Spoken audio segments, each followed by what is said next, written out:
قدیم زمانے میں اللہ تعالیٰ نے ایک ایسی قوم پیدا کی جو مدائن کے علاقے میں رہتی تھی۔ یہ لوگ اکثر اپنے ویاپار اور لین دین میں دھوکہ کرتے تھے۔ ان کا طریقہ یہ تھا کہ وہ اپنی تولی اور پیمان میں کمی کرتے، صحیح صحیح نہیں تولتے اور اپنے ویاپار میں لوگوں کو نقصان پہنچاتے۔ یہ لوگ صرف دنیا کی راحت اور فائدہ دیکھتے اور اللہ کی بات کو بھول گئے تھے۔ اللہ تعالیٰ نے دیکھا کہ یہ قوم ظلم، دھوکہ اور ناانصافی میں ڈوبی ہوئی ہے، اس لیے ان کو سیدھا راستہ دکھانے کے لیے ایک نبی بھیجا، حضرت شعیب علیہ السلام۔ حضرت شعیب علیہ السلام اپنی قوم کے اندر سے ہی تھے، لیکن ان کا مقصد ان کو اللہ کی طرف بلانا اور ان کو انصاف اور سچائی کا پیغام دینا تھا۔ وہ کہتے، اے میری قوم، اللہ کی عبادت کرو، اس کے ساتھ کسی کو شریک مت کرو اور زمین میں فساد مت کرو۔ اپنے ویاپار میں سچائی اور انصاف کا دھیان رکھو، نہ کم تولو، نہ دھوکہ دو اور نہ لوگوں کا حق مارو۔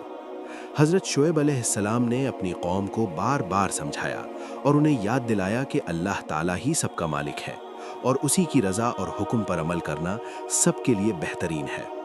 انہوں نے ان کو یہ بھی بتایا کہ اگر وہ اللہ کی ہدایت پر عمل کرتے ہیں تو ان کے لیے زندگی میں برکت اور کامیابی ہے، لیکن اگر وہ اپنے گناہوں اور دھوکہ دینے کے طریقوں پر قائم رہے تو ان کا انجام صرف تباہی ہوگا۔ لیکن قوم شعیب علیہ السلام کی باتوں کو نہیں سمجھی۔ وہ انہیں جھوٹ اور دھوکہ کرنے والا کہتے اور ان کے پیغام پر ہنستے اور مذاق اڑاتے۔ انہوں نے اپنی برائیوں اور ظلم کو چھوڑنے سے انکار کر دیا۔ وہ کہتے، ہم تو ویسے ہی ہیں، ہمیں کوئی نہیں سمجھ سکتا۔ حضرت شعیب علیہ السلام نے پھر بھی صبر سے ان کو سمجھایا اور انہیں یاد دلایا کہ اللہ کی ہدایت سے ہی سچی زندگی ممکن ہے۔ حضرت شعیب علیہ السلام کی ایک خاص بات یہ بھی تھی کہ وہ صرف عبادت اور ہدایت پر فوکس نہیں کرتے تھے، بلکہ انہوں نے قوم کو انصاف اور ایمانداری پر بھی زور دیا۔ قرآن میں اللہ تعالیٰ کا فرمان ہے، اور نہ تو دھوکہ دو، نہ زمین میں فساد کرو، اور ایمانداری سے اپنے کام کرو۔ یہ پیغام ان کے لیے ایک ہمیشہ کے لیے سبق ہے کہ انصاف اور سچائی کی ہمیشہ اہمیت ہوتی ہے۔ حضرت شعیب علیہ السلام نے قوم کو وارننگ دی کہ اگر وہ اپنے راستے سے نہ ہٹیں تو اللہ کا عذاب ان پر آئے گا۔ وہ کہتے، مجھے اللہ کی طرف سے یہ پیغام دیا گیا ہے کہ اگر تم لوگ اپنی برائیوں سے نہ رکے تو ایک ایسا دن آئے گا جب زمین کے اندر اور آسمان سے عذاب برسے گا اور تمہاری دنیا اور آخری دنیا دونوں برباد ہو جائیں گی۔ مگر ان کی قوم پھر بھی نہیں مانی۔ وہ اپنی برائیوں میں الجھ کر رہ گئے۔ ان کے دل اور دماغ دھوکے اور فائدے میں پھنس گئے تھے۔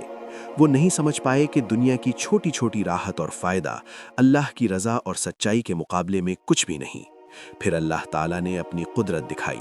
ایک دن قوم شعیب علیہ السلام پر زمین کھل گئی اور آسمان سے عذاب آیا۔ زمین اور آسمان نے مل کر ان کی برائیوں کا حساب لیا۔ جو لوگ ایمان لائے تھے وہ بچ گئے، لیکن جو لوگ گناہوں اور دھوکہ دینے میں مصروف تھے وہ سب تباہ ہو گئے۔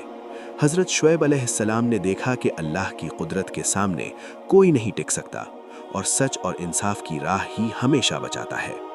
اس واقعے سے ہمیں یہ سبق ملتا ہے، اللہ کے پیغام کو سمجھنا اور اس پر عمل کرنا ضروری ہے۔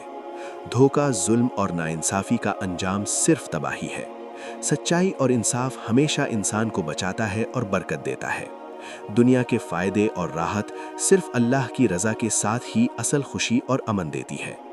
حضرت شعیب علیہ السلام کی داستان ہمیشہ کے لیے ایک مثال ہے کہ کیسے ایک نبی صبر اور حکمت سے اپنی قوم کو ہدایت دیتا ہے اور کیسے برائی اور دھوکہ صرف بربادی لاتے ہیں۔ یہ واقعہ ہماری زندگی کے لیے بھی ایک وارننگ ہے کہ ہمیشہ اللہ کے حکم اور انصاف پر عمل کریں اور اپنے ویاپار، عبادت اور روزمرہ کی زندگی میں سچائی اور ایمانداری کو اپنائیں۔